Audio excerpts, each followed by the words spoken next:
बिहार की राजनीति में चंद्रबाबू नायडू, बहन मायावती जी, इन तमाम नेताओं की एंट्री हो रही है।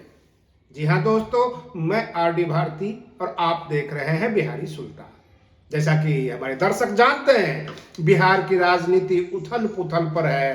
कल बिहार के मुख्यमंत्री नीतीश कुमार के पुत्र निशांत कुमार को जदयू का सदस्यता अभियान जो चलाया गया था, सदस्य बनाया गया।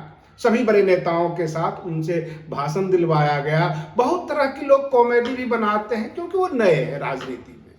निशांत कुमार के बारे में सूत्रों के हवाले से खबर है कि वो सीएम बनने वाले हैं। और मैं आपको बता दूं कि भाजपा औंधे मुंह गिरने वाली है बिहार की राजनीति में। ये भी खबर है क्योंकि मैंने शुरू में ही बताया कि चंद्रबाबू नायडू की एंट्री, बहन मायावती जी की एंट्री।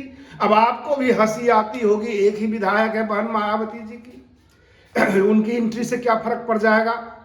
अरे विधायकों की संख्या से कोई लेना देना नहीं, परसेप्शन की राजनीति होती है। सभी विपक्ष के नेता अगर एकजुट हो जाते हैं और नीतीश कुमार उनके कहने में आ जाते हैं तो भाजपा विपक्ष में चली जाएगी। क्योंकि कल बिहार के अंदर सीएम और डिप्टी सीएम, सीएम का मतलब मुख्यमंत्री नीतीश कुमार और डिप्टी सीएम का मतलब सम्राट चौधरी, आपस में तनातनी हो गई। बातचीत थोड़ा सा हॉट टॉपिक हो गया। वो कहने लगे ज्यादा उछलो मत, अभी भी मैं मुख्यमंत्री हूं। इसका क्या मतलब कि मामला कुछ भी हो सकता है। कहीं ऐसा तो नहीं कि नीतीश कुमार राज्यसभा के सदस्य बन जाए और उसके बाद निशांत कुमार को बिहार का मुख्यमंत्री बनाकर राजद और बाकी विपक्ष के नेताओं के साथ मिलकर जदयू अपना शासन चलाए। ऐसा संकेत हो रहा है, अनुमान लगाया जा रहा है। तो इसकी शुरुआत कहां से होती है और इस तरह के आकलन आए कैसे? चंद्रबाबू नायडू का क्या रोल है? आंध्र प्रदेश के हैं, एक भी विधायक इनका नहीं है। कहने का तात्पर्य कि चंद्रबाबू नायडू केंद्र की राजनीति में है। तो मैं अपने दर्शकों को ये बताना चाहता हूं कि चंद्रबाबू नायडू एवं नीतीश कुमार के समर्थन से ही केंद्र सरकार चल रही है और प्रधानमंत्री नरेंद्र मोदी जी की प्रधानी भी इन्हीं दो नेताओं से केंद्र में चल रही है। यह शुरुआत पूर्व उपराष्ट्रपति धनखड़ जी से हुआ था। जब धनखड़ जी की निकटता, समीपता चंद्रबाबू नायडू से हुई थी तो ये अफवाह भाजपा को पता लगा कि चंद्रबाबू नायडू को मजबूत कर रहे हैं जगदीप धनखड़ और दोनों मिलकर कोई बड़ा खेला करेंगे। तो जगदीप धनखड़ जी को रातों रात किक आउट कर दिया गया था। और यही खबर भाजपा को नीतीश कुमार के बारे में भी पता लगा कि चंद्रबाबू नायडू और नीतीश कुमार काफी नजदीक आ गए और इस वजह से हमारे देश के गृह मंत्री अमित शाह जी ने यह प्लान तैयार किया और नीतीश को केंद्र बुला लिया जाए, बिहार की गद्दी से ही हटा दिया जाए। सब कुछ हो गया उनके मन मुताबिक। लेकिन अचानक चंद्रबाबू नायडू की बिहार की राजनीति में एंट्री होती है। बहन मायावती जी के पास एक विधायक है, सामने उत्तर प्रदेश का विधानसभा है 2027 में और असदुद्दीन ओवैसी जी बाह फैलाए खड़े हैं कि किसी तरह बसपा हमको गठबंधन में ले ले। बहन जी अगर ये कहती है कि एक हमारा विधायक, 5 आपके एआईएमआईएम के, 6 विधायकों का समर्थन जदयू को जाएगा, 25 विधायकों का समर्थन राजद के तरफ से जाएगा, तो नीतीश कुमार की सरकार तो ऐसे ही बन जाती है। बाकी और भी वाम दल और कांग्रेस के हैं, इसमें भाजपा की कोई जरूरत नहीं होती। इसलिए बहन मायावती जी की भी चर्चा शुरू हो गई है बिहार की राजनीति में। चंद्रबाबू नायडू, बहन मायावती जी सब केंद्रीय स्तर के नेता है, राष्ट्रीय स्तर के नेता है। अगर ये सब बैठकर गुनागणित कर लेते हैं तो भाजपा की बखिया उधेड़ते हैं।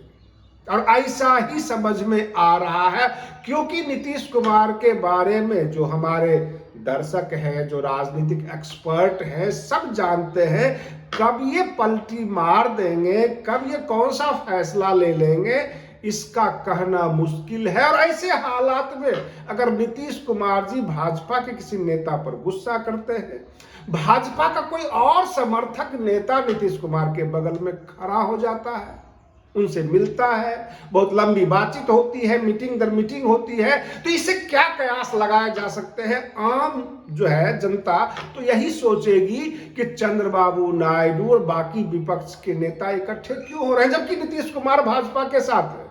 चंद्रबाबू नायडू का बिहार की राजनीति में क्या मतलब?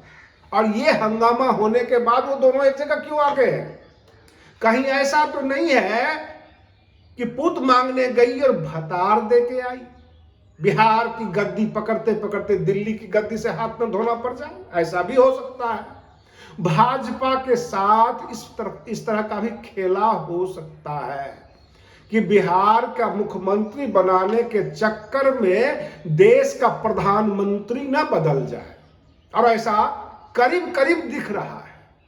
बिहार की राजनीति चरम पर है, जैसा कि हर रोज हमें खबर में सुनाई दिया करता था कि आज बन रहे हैं निशांत कुमार सदस्य जदयू के, कल बन रहे हैं एमएलसी बना दिया जाए, चुनाव लड़वा दिया जाए, एक्टिव राजनीति में आओ, सब कुछ होता था, लेकिन ऐसा हुआ नहीं।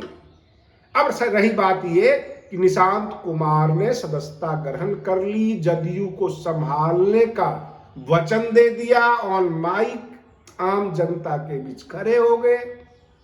लेकिन निशांत कुमार अभी भी चाहते हैं कि नीतीश कुमार ही मुख्यमंत्री बने रहें, लेकिन नीतीश कुमार तो नीतीश कुमार है। वो ये चाहते हैं कि निशांत कुमार मुख्यमंत्री बने, जदयू के कार्यकर्ता खुशहाल हो, सब खुश रहे, भाजपा से अलग एक सरकार बनाए जहां पर जदयू का अपना सब कुछ हो। और रही बात ये कि केंद्र की राजनीति में जाके हम खेला करें, और ऐसा खेला दिख रहा है। प्रश्न ये उठता है कि जो जदयू ने रखा है शर्त भाजपा के सामने कि पहले हम मुख्यमंत्री बने तो आप डिप्टी सीएम बने, आप दो डिप्टी सीएम बनाएंगे, होम मिनिस्ट्री आपने लिया, विधानसभा का स्पीकर पद ले लिया। अगर आप चाहते हैं कि हम केंद्र में जाएं, तो जो विधानसभा में जो स्पीकर हैं प्रेम कुमार, उनकी जगह जदयू के स्पीकर बन जाए, 2 डिप्टी सीएम जदयू का हो और होम डिपार्टमेंट भी जदयू के पास आ जाए, तो भाजपा के पास फिर बचता क्या है? केवल मुख्यमंत्री का पद। और भाजपा इतनी बड़ी बेवकूफ नहीं है केवल एक पद के लिए इतना बड़ा खेल करेगी, तो बिहार का पूरा शासन अपने कब्जे में लेना चाहती है। अगर नीतीश कुमार विधानसभा का स्पीकर पद ले लेते हैं तो भाजपा कुछ कर नहीं पाएगी, और इसी बात का डर है। रही बात ये, अब स्पीकर पद इतना इंपॉर्टेंट क्यों है? क्योंकि विधानसभा का स्पीकर अगर जदयू का हो जाता है तो 85 विधायक तो जदयू के पास है ही। बाकी जो ये समर्थन लेंगे, चाहे वो बहुजन समाज पार्टी का, एआईएमआईएम का, राष्ट्रीय जनता दल का समर्थन से सरकार बना लेंगे, और किसी भी दिन सबको ये जदयू का सदस्य बना लेंगे, और जदयू के पास 122 का आंकड़ा अपना हो जाएगा। जैसा कि पहले लोक जनशक्ति पार्टी में राजकुमार सिंह चुनाव जीते और जाके जदयू की सदस्यता ले ली थी। नीतीश कुमार यही चाहते हैं कि फुल मेजोरिटी जदयू का ही हो, हम किसी के समर्थन की सरकार ना बनाए। आज के लिए बस इतना ही। आप बने रहिए बिहारी सुल्तान चैनल पर। हम फिर मिलते हैं अगले वीडियो में, तब तक के लिए धन्यवाद।